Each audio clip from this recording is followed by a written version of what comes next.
Say what you will about the transition season that Barca is in, but Barcelona versus Paris Saint-Germain is a heavyweight matchup in the round of 16 of the Champions League.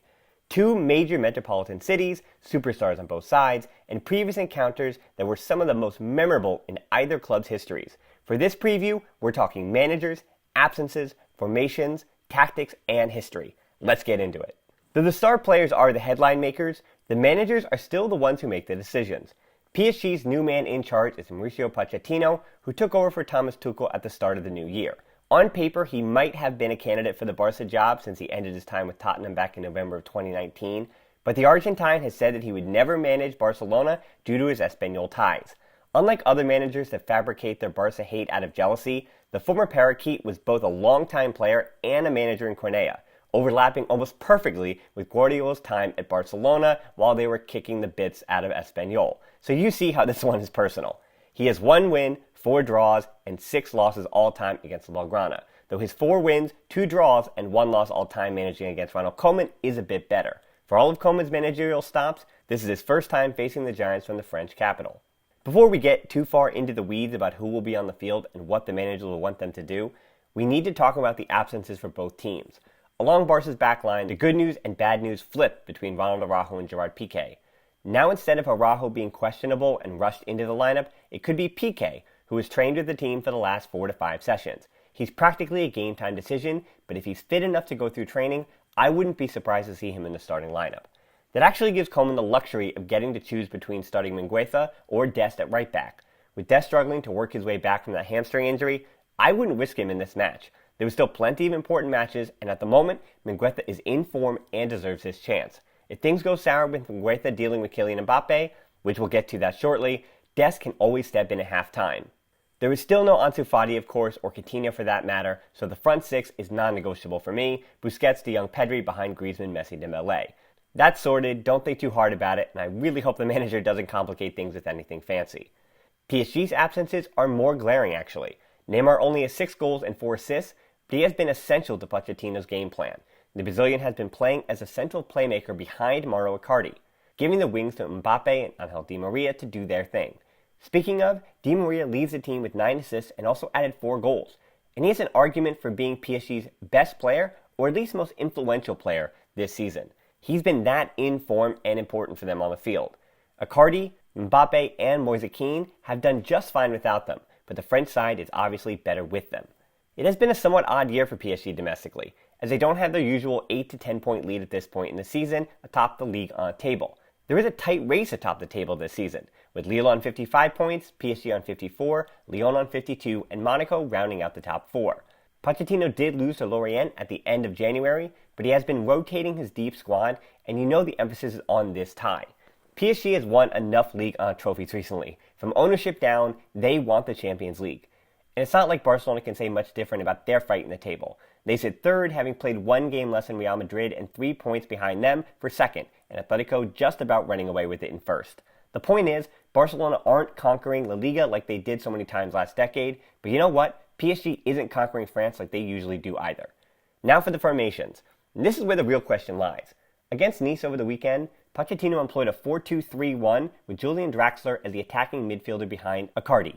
Last week against Marseille, when Neymar and Di Maria were healthy, mind you, it was a 4-3-3 with Marco Verratti pairing Idrissa Gueye and Leandro Paredes.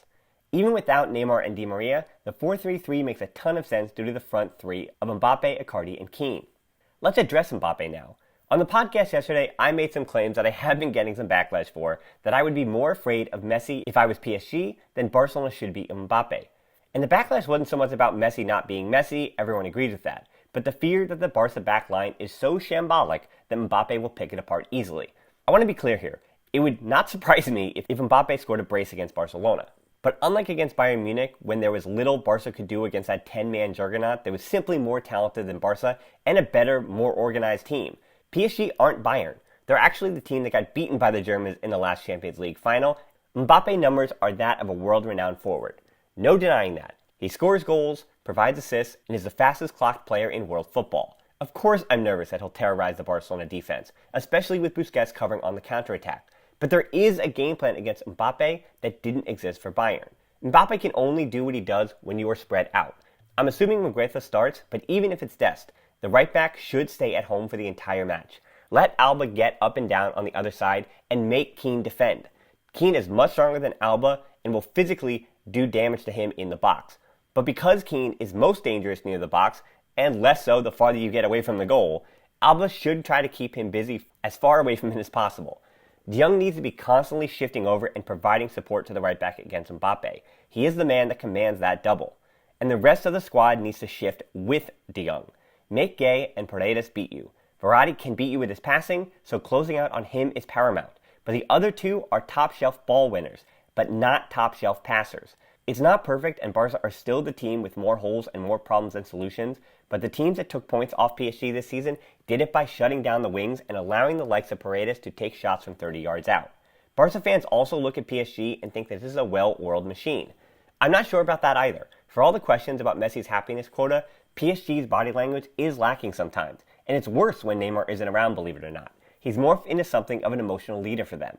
The backline, meanwhile, is solid, but not without occasional mistakes. Kurzawa, Kimpembe, Marquinhos, and Florenzi, the expected starters, have all been caught with their hand in the cookie jar this year, especially when PSG are throwing bodies forward as they like to do. If I'm Busquets, yeah, I'm nervous about Mbappe defensively, but I'm ready to sit a bit deeper to deal with those counters and drop balls in over the top to Griezmann or Messi. Once they get there, though, they will need to deal with Keylor Navas, and that's one guy I know Kool-Aids aren't excited to see. He's 34 now and still stopping shots at the highest level. Maybe he was more important to Los Blancos than they gave him credit for after all. I know we already spoke about Neymar, but another big storyline of this match is obviously the fact that PSG are one of only two teams in world football that can realistically afford Messi at the moment, as they indicated when Neymar was bought back in 2017. The other 15 players that have played for both sides, 13 if you don't count youth players, are less contentious transfers.